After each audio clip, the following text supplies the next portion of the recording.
'Cause I've been everywhere, man. I've been everywhere, man. Across the deserts bare, man. I've breathed the mountain air, man. Of travel I've had my share, man. I've been everywhere.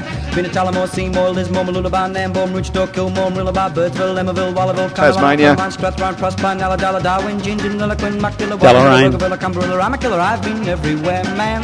I've been everywhere, man. Across the deserts bare, man. I've breathed the mountain air, man. That's Lucky Star, and he is talking about getting around Australia. Well, we normally go and talk to someone on the phone, but we've got someone in the studio today who has been to regional Australia. His name is Robert Cameron. Rob, morning. Welcome to the Two Blokes Chatting Radio Show. Good morning, Neil. Absolute pleasure to be here. Now, we have a little bit of limitation on us today because we must start the last tune at 10:54. All right, so we've got only 8 minutes. No, I should be able to jam. I would have thought so. 2 weeks of Tassie travel into 8 minutes. Tassie travel. Now, we are, of course, focusing on regional, so we could probably steer past Hobart. But tell us about your travels around regional Tasmania and what you found. Well, I just want to let people know how ridiculously inexpensive it is to have a holiday. You think about it, if you jumped on a plane, flew to Hobart or Launceston, then hired a car and drove around Tassie for 2 weeks, what that might cost you. But you drive your own car onto the Spirit of Tassie, have a magnificent voyage across Bass Strait, then drive your car off, and it's just like you're still being home, and then drive around all these beautiful places. Total cost under $2,000, including fuel. For two of you? For two of us. I would consider, ladies and gentlemen, you should give that a bit of a tick for your next holiday. I was excited to hear the current Spirit of Tassie's hold about 500 motor vehicles and 900 people. The new ones that are coming later this year hold 1,800 people and nearly 1,000 cars. So they're clearly looking at this as being a holiday of the future, and I would recommend it highly. And I'm not a holiday person. No, you I'm are. Not. Your nose is the shape it is because it is regularly attached to the grindstone, isn't it? Oh, I wouldn't say that. I'm just a bit of a homebody. But no, it was an enjoyable couple of weeks, saw a beautiful thing. We should touch on Hobart a little bit because it was it's one kind of regional anyway, isn't it? Good morning to our Hobart friends. It was the first place we woke up in because it was dark. Didn't see much else on the drive down straight off the boat. But Hobart is obviously an old town set around 1800. A lot of buildings that age, 1820. Most of them built. You've been remembering many of the construction phases. I used to know the contractors. Yeah. But they are still in pristine condition, and I think government, who's ever responsible, has put a lot of time and effort into making sure they stay that way. They look like they've just been finished, but the other great part about it is the new part of Hobart blends in beautifully with the old. It's just a beautiful, beautiful town. Waterfront, spectacular. Don't know how they get all those Sydney to Hobart yachts into Constitution Dock. It's very tiny, but they all fit somehow.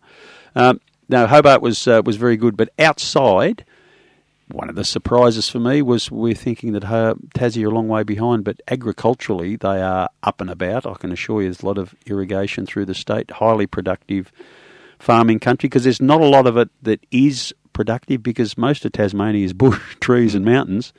Everywhere you look on any day, you can see mountains.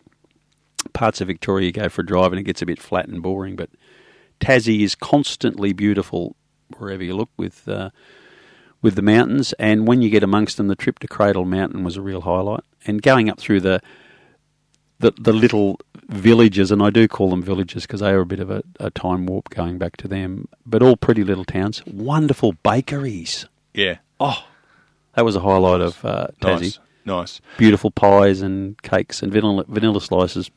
Beautiful. Were you surprised when you were driving from Hobart to Launceston that you found yourself going through Perth? Yes, Perth is it's a lot smaller than you remember, town. isn't Yes, it? It is. Yeah. I've been there a few times to Perth, and I drove through and I thought, it's a lot smaller, I remember it. It is a very pretty little town. There's a lot of... went to Avoca at one stage. Did you? As well, yeah. You should have stayed in Tasmania. I know the bloke that owns the Avoca pub. Do you? He's a Melburnian. He bought the pub to do the to restore it, and then COVID hit. Oh, okay. Yeah, I think he's from Croydon or somewhere. I interviewed him on a podcast. Yeah, well, it was one of the... Well, there's many towns, and I can't think of... I didn't find... I must admit, I didn't find Mottawarri, and there certainly wasn't a Geelong West over there, and definitely not an Inverleigh. But there has been... look, I can't remember a better couple of weeks spent than driving around. So if you want to do it, folks, I would suggest give the Spirit of Tasmania rather than flying over. One thing, interestingly, though, if you're thinking of towing a van around, there is quite a difference between the rates for car and van and car. And someone came up with a theory that they want to discourage people from bringing caravans to Tassie because a lot of them just free camp and they think they're not putting as much into the economy as someone that would go and stay in a motel or a B&B that were in their own car. Being such a small place, you can get from one side of the island to the other very quickly, and you can see most things in day trips, as we did. Stayed in Hobart for a week and did 4 cruises. They did Port Arthur and the beautiful town of Richmond. That's a delight. Go to the Motor Museum there? No. There's a Motor Museum. Oh, Richmond or Ross, I always get those two mixed up. Yeah, Richmond is a beautiful little... And because the key feature of Richmond is old. It is really a go back in time. All the buildings, as I said about Hobart, are all in pristine condition.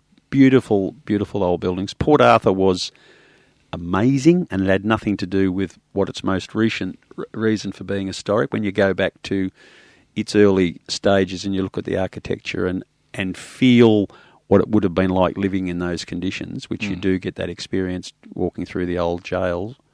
Because your dad wouldn't have talked to you much about his experience there. No, he didn't. And the other thing on a more modern basis, too, if you haven't heard of Mona, you really should go and see Mona in Hobart, which is it's modern art on steroids, and it was created by a man who had a lot of money that he wanted to give back to, and he's basically drilled a hole down into a sandstone block, gone a long way down underground, and filled it with modern and contemporary art. It is mind-bogglingly brilliant. There's some of it which is way off beam, and you would just walk past without giving it a second glance, and you can do that because there's plenty of other great things to see, but that is a full day well spent at Mona in Hobart. That would be probably their major tourist attraction at the moment, I'd imagine. Excellent. And just up the road from a very well-known brand of chocolate factory that I may or may not have visited in my time when I was there.